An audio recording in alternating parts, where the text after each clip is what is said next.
देखो आज हम लोग पढ़ेंगे, क्या पढ़ेंगे? चैप्टर 6 है सिंप्लीफिकेशन। ठीक है ना। सिंप्लीफिकेशन का मतलब समझते हैं ना क्या होता है? सरलीकरण मतलब किसी चीज़ को सिंप्लीफाई कर देना है, इतना कि फर्दर कैलकुलेशन उसमें पॉसिबल नहीं हो।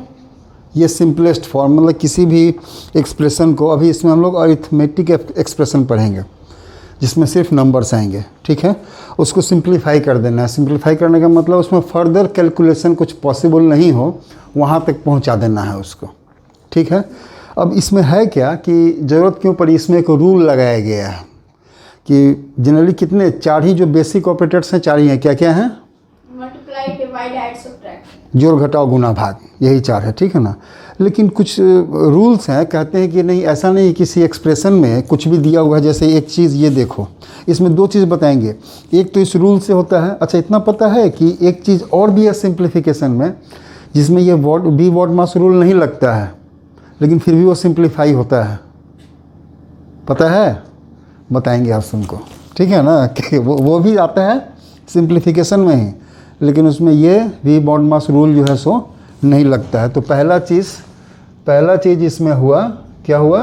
वी बॉड मास। ठीक है, और ये दूसरी चीज़ है जो अभी हम थोड़ी देर में तुमको बतलाते हैं कि वो क्या होता है।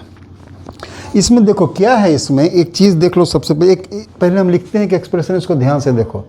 16 बुक कहीं है, इसको हम पहले लिखते हैं -11 -8, उसके बाद है डिवाइड बाई 17, फिर डिवाइड 3, डिवाइड ही है ना, दिखता भी नहीं है ये। ठीक है, डिवाइड 3 इंटू 2 -19। ठीक है, इतनी चीज़ है ना ये। इसमें ऑपरेटर्स हैं प्लस माइनस, डिवीज़न, मल्टीप्लिकेशन सारा है। नॉर्मल रहता है, यदि कोई रूल नहीं है तो हम लोग क्या करेंगे? लेफ़्ट टू राइट कर देंगे। ठीक है, लेकिन रूल कुछ ऐसा लगाया गया कि नहीं, ऐसा नहीं हो सकता है कि जो भी दिया हुआ है सारा आप लेफ़्ट टू राइट कर दीजिए। ठीक है, तो इसके लिए रूल बनाया गया। रूल क्या कहता है कि सबसे पहले हम लोग काम क्या करेंगे? हम लोग सबसे पहले काम करेंगे डिवीज़न का। किसका? डिवीज़न का। ठीक, उसके बाद करेंगे मल्टीप्लिकेशन का। मल्टीप्लिकेशन हो गया, उसके बाद एडिशन करेंगे, और लास्ट में सब्सट्रैक्शन होता है या सब्ट्रैक्शन होता है? सब्ट्रैक्शन होता है, सब्सट्रैक्शन नहीं होता है।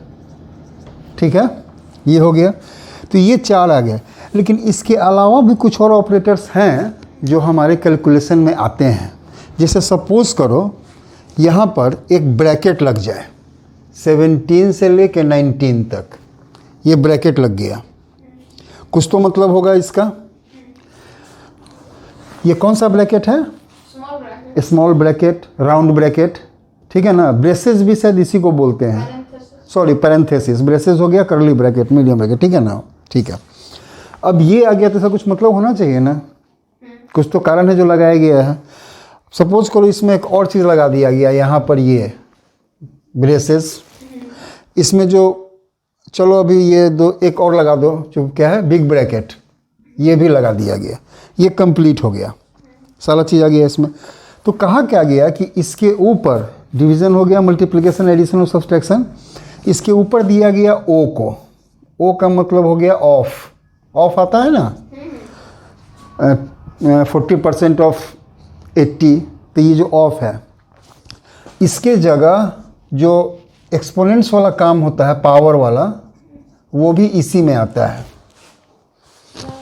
वो भी इसी सीक्वेंस में होगा, इसी लेवल में उसका भी काम होगा। कहीं ऑफ है, पावर है, वो सारा काम डिवीज़न मल्टीप्लिकेशन से पहले होगा। ठीक है, और इसके ऊपर आ गया ब्रैकेट्स। क्या आ गया? ब्रैकेट्स। ब्रैकेट्स में भी 3 ब्रैकेट हैं। तो इन तीनों का भी सीक्वेंस है। पहला सीक्वेंस आता है स्मॉल ब्रैकेट का। ठीक है, पैरेंथेसिस। सेकंड जो आ गया वो ब्रेसेस का, मीडियम ब्रैकेट, और चौथा हो गया स्क्वायर ब्रैकेट या बिग ब्रैकेट जो कह लो। इसके अलावा एक और चीज़ है, जैसे सपोज करो ये तुम्हारा इसके हिसाब से ये आ रहा है ना, ब्रैकेट पैरेंथेसिस है, इसका काम होना चाहिए।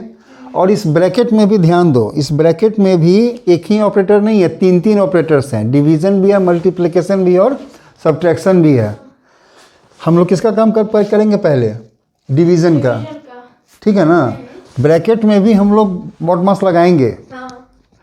ये यदि यहाँ है तो क्या, सपोज करिए यदि लास्ट में होता तो क्या करते हैं? तब भी पहले डिवीज़न ही करते, ठीक है।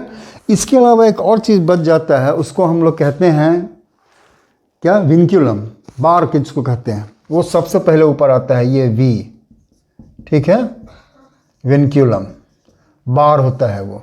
सपोज करो यहाँ पर लग गया ये बार, कभी कभी ये ऊपर, जनरली ऊपर ही होता है, कभी कभी ये नीचे भी रहता है।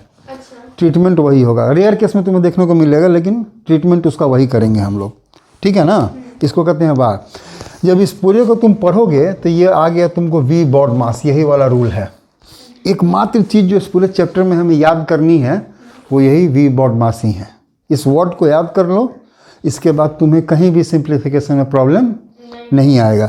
तो किसी भी इक्वेशन में, अब जैसे ये इक्वेशन आ गया, यदि ये बार नहीं रहता तो हम लोग सबसे पहले डिवाइड करते हैं, लेकिन ये बार आ गया है मल्टीप्लिकेशन पर, तो सबसे पहले हम लोग क्या करेंगे?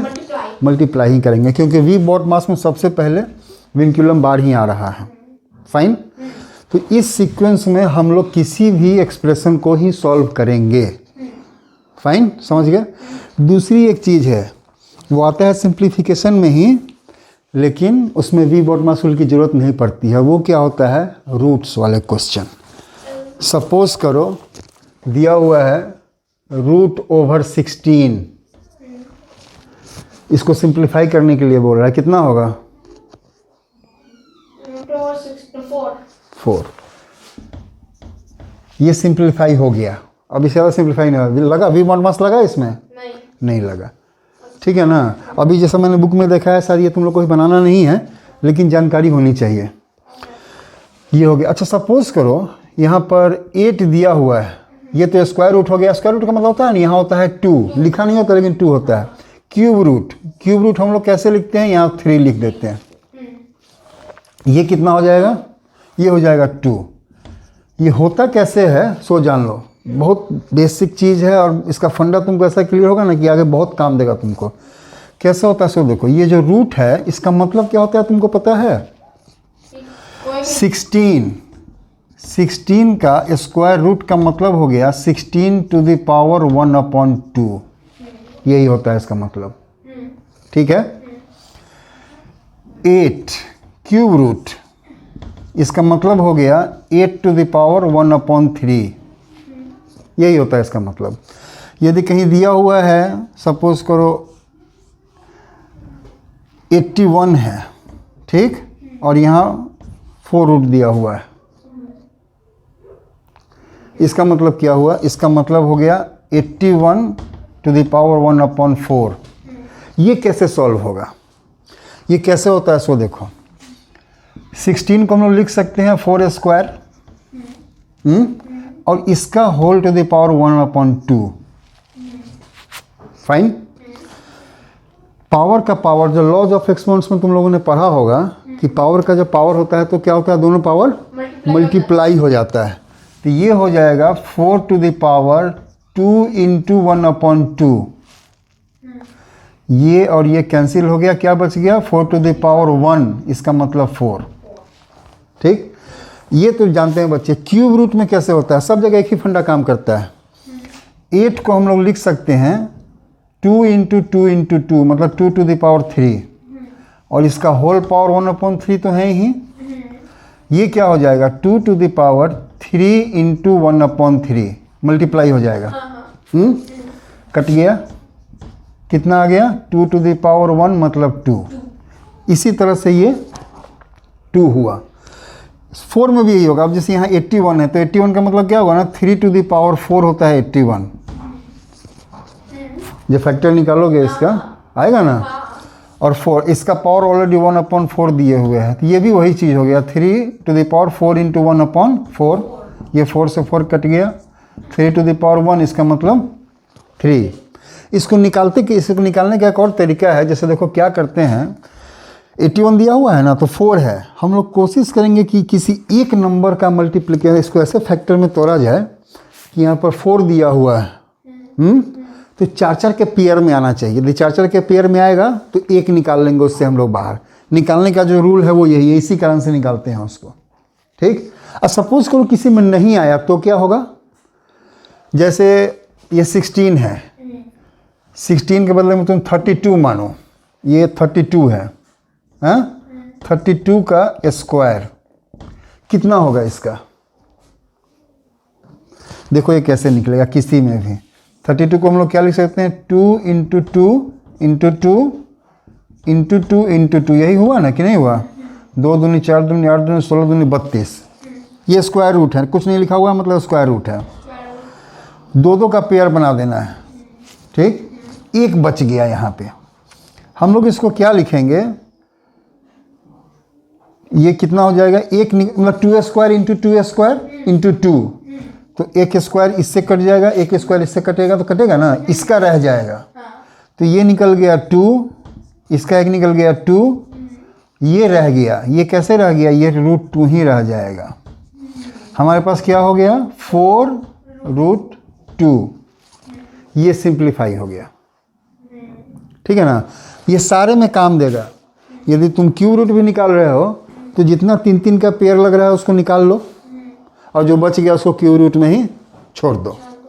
यही हो गया। लिखने समय याद रखना, इसको इसी तरह से लिखते हैं। कभी कभी लिख दिया जाता है ऐसे करके, √2 4, ये पता नहीं चलता है कि 4 इसके अंदर है या नहीं। ये तरीका सही नहीं लिखने का। जो नंबर से पहले लिखेंगे और रूट वाला नंबर लास्ट में लिखेंगे। ठीक है ना, बस यही पूरा चीज़ है तुम्हारा चैप्टर 6 में। इससे ज़्यादा की ज़रूरत नहीं है। इसकी जो क्वेश्चंस मैंने देखे हैं उसमें तो ये है भी नहीं, लेकिन इसी वी मॉड मसूल से ये सारा का सारा बन जाएगा। सीक्वेंस जो है सो यही रहना चाहिए, याद रखना। एक इम्पॉर्टेंट चीज़, यदि जैसे ये ब्रैकेट्स में डिवीज़न है, हम लोग इसको पहले करेंगे। यदि डिवीज़न इसके बाहर में कहीं है तो उसको ये नहीं कि डिवाइड करना है तो सबको डिवाइड कर दे। एक्चुअली हम लोग काम डिवीज़न का नहीं कर रहे हैं, अभी हम लोग काम पैरेंथेसिस का कर रहे हैं। ठीक है ना, ब्रैकेट में जो है उसको सॉल्व कर रहे हैं, लेकिन मेन काम हम लोग क्या कर रहे हैं, ब्रैकेट्स को हटा रहे हैं। तो ब्रैकेट्स में जो है उसी को डिवाइड करेंगे। ये नहीं कि उसके अलग भी डिवीज़न दिया हुआ तो उसको भी कर दें। जनरली कर देने से रिजल्ट उल्टा नहीं आता है, रिजल्ट वही है, क्योंकि वो अलग से पार्ट में है। अल्टीमेटली हम काम वही करेंगे, लेकिन लिखने के चक्कर में यदि लिखोगे ना तो ये गलत हो जाएगा। ठीक है, इसलिए हम लोग स्टेप बाय स्टेप इसको सॉल्व करते हैं। ठीक है।